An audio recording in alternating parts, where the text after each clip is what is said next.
Ang susunod na programa ay may tema at eksenang hindi angkop sa mga batang nanonood. Patnubay ng magulang ang kailangan.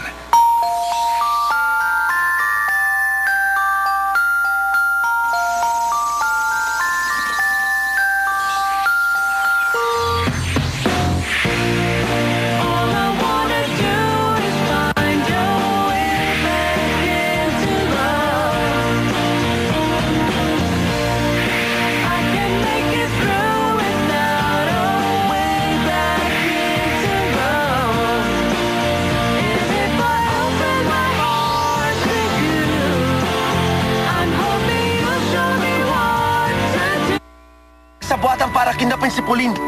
Sinabi lang tumigil ka na eh!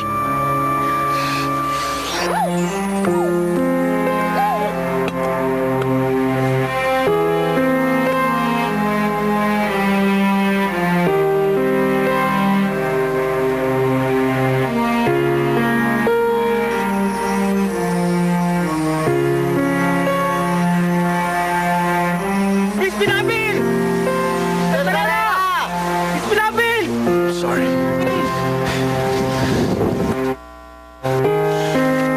Kayo po ba si Mr. Chad Barrera at Miss Presi Pilapil? Kami nga ho. Bumalik na po yung hinahanap niyo sa may resort at kayo nang hinihintay. Tayo na po. Salamat po, kuya.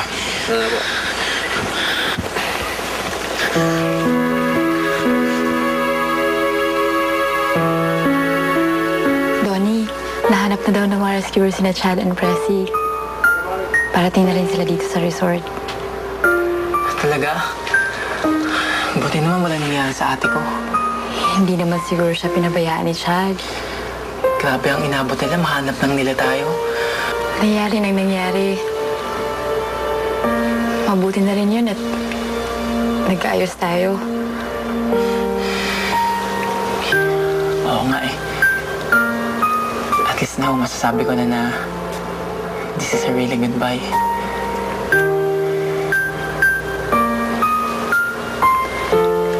Donnie,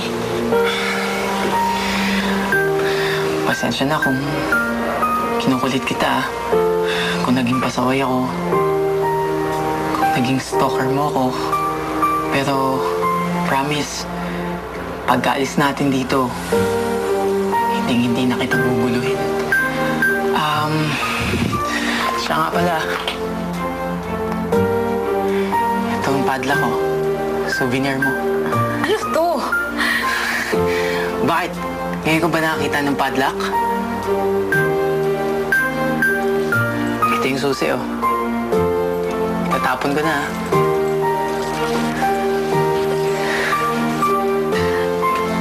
Nakadrugs ka ba? Or sadya ka lang talagang baliw? Alam mo talaga. Hindi, ah. Malalim ibig sabihin yan. Nakapadlock na dyan lahat ng masayang alaala natin. Nakasarado na dyan lahat ng mga memories natin.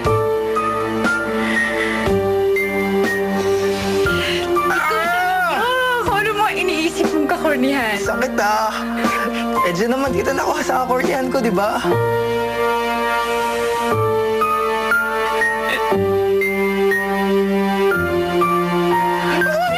Andiyan na sila! Ano ba?